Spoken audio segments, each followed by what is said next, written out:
Sir దయచేసి నేను మాట చెప్తున్నా సార్ మనస్ఫూర్తిగా ఎందుకంటే నేను స్థాయి మించి నేను మాట్లాడకూడదు కానీ అమ్మాయిలు కూడా సార్ అత్తగారింట్లో అడుగుపెట్టిన తర్వాత ఆ పరిస్థితులకు అనుకూలంగా గనక ఉండగలిగితే అనుకూలంగా సర్దుబాటు చేసుకుంటే సార్ అంటే కొంచెం ఓపిక అనేది ఉండాలి. ఆ ఓపిక లేనప్పుడు ఏమవుతుందంటే సార్ దుష్పరిణామాలు ఎక్కువైతాయి. ఒకసారి సార్ ఒక అమ్మాయి పెళ్ళైన కొద్ది రోజులకే సూట్ కేసు సర్దుకొని ఇంటికి వచ్చేసిందంట. ఎక్కడికి? పుట్టింటికి వచ్చింది. తల్లి ఏం చేసింది? తన చేయి పట్టుకొని వెంటనే వంట రూమ్లోకి తీసుకెళ్ళి 3 గిన్నెలు పెట్టింది సార్. ఒక గిన్నెలో ఏం చేసిందంటే క్యారెట్, ఒక గిన్నెలో కోడిగుడ్డు, ఒక గిన్నెలో కాఫీ గింజలు కలిపింది సార్. కాఫీ గింజలు కలిపిన తర్వాత హాఫ్ అన్ అవర్కి ఏమైంది సార్? కోడిగుడ్డు ఏమైంది? మెత్తగా ఉండేది గట్టిపడింది, క్యారెట్ గట్టిగా ఉండేది మెత్తబడింది, కాఫీ గింజలు రంగును మార్చేసే స్వభావంతో కలిసిపోయినాయి. గింజల్లో సార్ నీళ్ళలో కలిసిపోయి హ్యాపీ కాఫీ అయిపోయింది. కాఫీ గింజలు కాఫీ నీళ్ళలో కలిసిపోయి టేస్ట్ వచ్చేసింది. చూడమ్మా, మీ అత్తగారింట్లో గట్టిగా ఉంటే మెత్తగా ఉండు, మెత్తగా ఉంటే గట్టిగా ఉండు.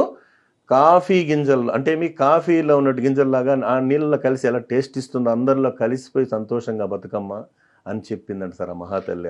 అటువంటి కథలు చెప్పేవాళ్ళు ఎవరున్నారు? ఎవరు లేరు సార్. ఇప్పుడు అదే కదా ఇప్పుడు వచ్చింది. కూతురు వచ్చిందా కానీ మీరు అన్నట్లుగా కూర్చోబెట్టి నచ్చేది. అవును సార్. ఇప్పటికైనా అత్తవారిలే నీకు శాశ్వతం అని చెప్పే తల్లిదండ్రులు లేరండి. తగ్గింది. ఇప్పుడు కూడా కూతురు రాగానే వాడిని వదిలిపెట్టి మేము ఉన్నాం కదా అని సపోర్ట్ చేసే తల్లిదండ్రులు ఎక్కువ. వాళ్ళకన్నా పక్కన ప్రేరేపణ ఎక్కువైపోయింది సార్. వీళ్ళ ఆధిపత్యము ఇంటి గుట్టు వ్యాధి రెట్టున్నారు సార్. ఈ మధ్య జడ్జి గారు మాకు ఏదో సమావేశంలో చెప్పారు. ఏమంటే మీరు ఏదైనా సమస్య వస్తే 4 గోడల మధ్య పరిష్కారం చేసుకోండి, లేదా కాంపౌండ్లో పరిష్కారం చేసుకోండి, లేదా ఊర్లో చేసుకోండి, ఊరు బయట రావద్దండి అన్నారు. ఇప్పుడు ఏమవుతుంది సార్? ఇంటి గుట్టు 4 గోడల దగ్గర అయిపోయింది. అంటే దీనివల్ల ఎవరికి మనశ్శాంతి లేదు సార్. పాపం అనుకుంటామే కానీ వాళ్ళు తొందరగా కలుసుకుంటారు, తీరిగ్గా పశ్చాత్తాపడుతున్నారు సార్.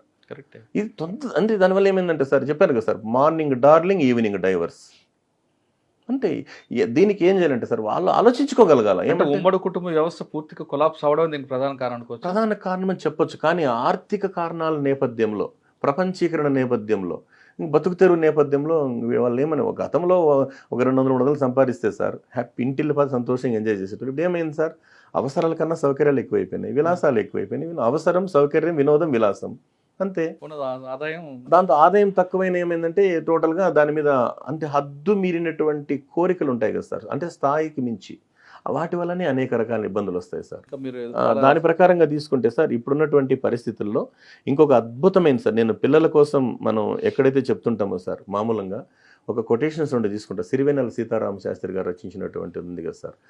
ఆకాశం నీ హద్దురా, అవకాశం వదలద్దురా, నేల విడిచి సాములెన్నో చెయ్యరా, మబ్బుల్లో పరువంతా నీదిరా, నిలబడి తాగే నీళ్లు చేదురా, పరిగెత్తైన పాలు తాగరా, మనసు మైదానము లాంటిదిరా, నిరాశల ఇసుక చల్లితే ఎడారవుతుందిరా, చిరు ఆశల చినుకు కురిస్తే గెలుపు గులాబీ వికసిస్తుందిరా, బ్రతుకంటే బస్తీమే సవాలురా, ఈ ప్రపంచమే మాయాబజారురా, గురి చూసి కొట్టాలిరా, వల వేసి పట్టాలిరా, చుడిలోకి దూకాలిరా, ఎత్తుకు ఎదగాలంటే ఒడ్డుకు చేరాలంటే తడాక మజాక చూపాలిరా, సర సై అంటూ బరిలోకి దూకాలిరా, నుదిటి రాత మార్చి రాయాలిరా, 100 ఏళ్ల అనుభవాలు నీవిరా, అనుకున్నది పొందడమే నీతిరా, నీకున్నది పెంచడమే ఖ్యాతిరా, మనిషి జన్మ మరువలేని ఛాన్స్ రా, ఈ ఛాన్స్ లో జాకుపాటు కొట్టాలిరా, కడలి నడుమ పడవ మునిగితే కడదాకా ఇదలిరా, నీరు లేని ఎడారిలో కన్నీరైనా తాగి బ్రతకాలిరా, అనుకున్న లక్ష్యాన్ని సాధించి అమ్మ నాన్నల్ని గుండెల్లో పెట్టి చూసుకునే బంగారు బిడ్డలు కావాలని మనస్ఫూర్తిగా భగవంతుణ్ణి, అల్లాని, జీసస్ని కోరుకుంటున్నాను.